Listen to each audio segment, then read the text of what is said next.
خلاص شما استوای هم جهت فکرم که ما فکرم ببینم سالا کنم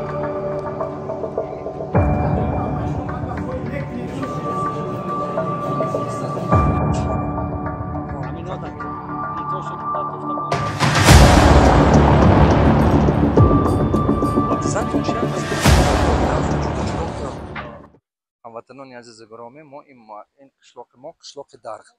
ما از یک پروگرام داریم دههای ما نام این پروگرام من همین خیلی آبادی کرده استودیم ما با من این راه دیدید من اینجا راه شده استود است او یک کمش دیدید من همین دایره هر سال 7 سال 8 سال پس یک بار همین سیل اومده بسیار همین مردم خانه هاشون سیل در اومده بهتون ویرون میکرد باز ما دایره کنده ساز کرده دایره آباد کردیم دایره جابجاش به جاش بموندیم دو طرفش ساز کرده هستیم من اکنون راه شدیدید همین راه همش اسفالت میشه از همینجا ساز کرده استودیم که همین راه من این کوپروکا کنده استودیم و راه همش اسفالت میشه راه ساز شده میمرود من همین خیلی شده رنگ از دو طرف دیدید با بای میشه استلبا وقت رنگ پسولکا برنشته برفته من این باید مکتب با مکتب قشلاق همسامه با قشلاق کزدون باشده استوده من اینش چوخونه و یک قشلاق ما کرده استودیم اما اینش و سه گرم بافه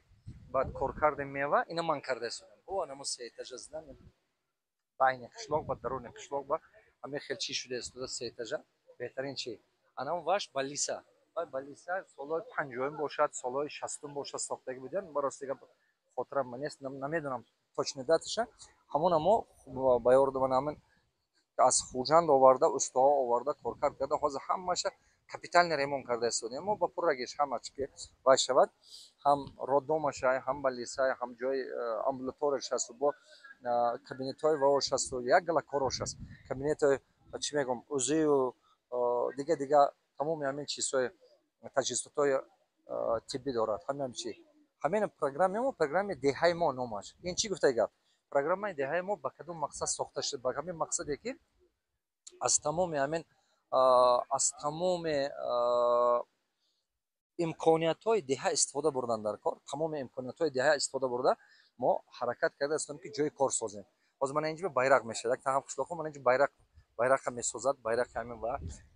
رمز دولت داره ما bayrak تاجیکستان اکنون همین دیدید یک کوهستان است من این کوه دیدید چه بلندیه این طرف کوهستان یک کوهستان همه قشلاق آخرون ترین قشلاق ناحیه عینی همین بعد دلش ناحیه مچو سر میشن همینجا با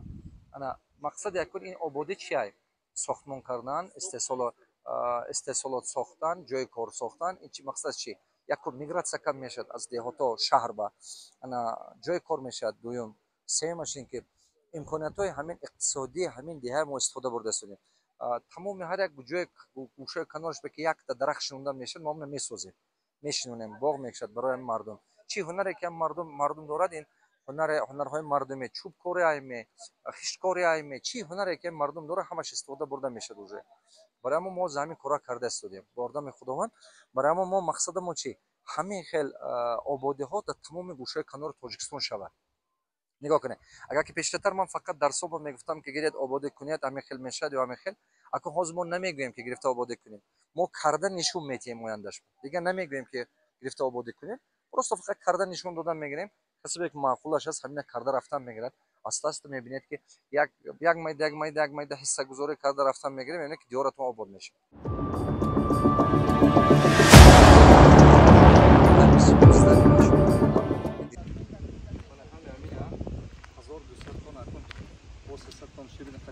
алараш карда барои асфальт тайёр карда бо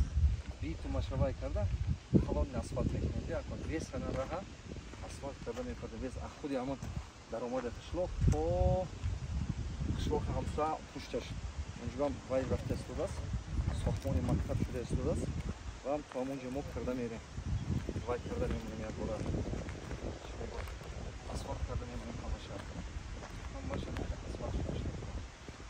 иншоаллоҳ аввало насипон чӣ мешавад мана ин тарафаш хеле мана ҳамватанои азиз нигоҳ кунед мана инҷо 1200 тонн уже бай овардагӣ ин яку шелинг зубок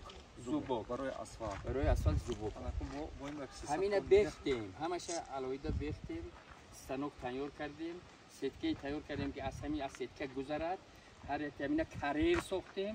ду рӯз ба карьер сохтем ба сетка тайёр кардем сетка қати бехтем بس حد هم از بار کرده آوردیم گویا که به حساب خودمون 1200 تن. بله نگاه کنید همین پروگرام دیهای ما با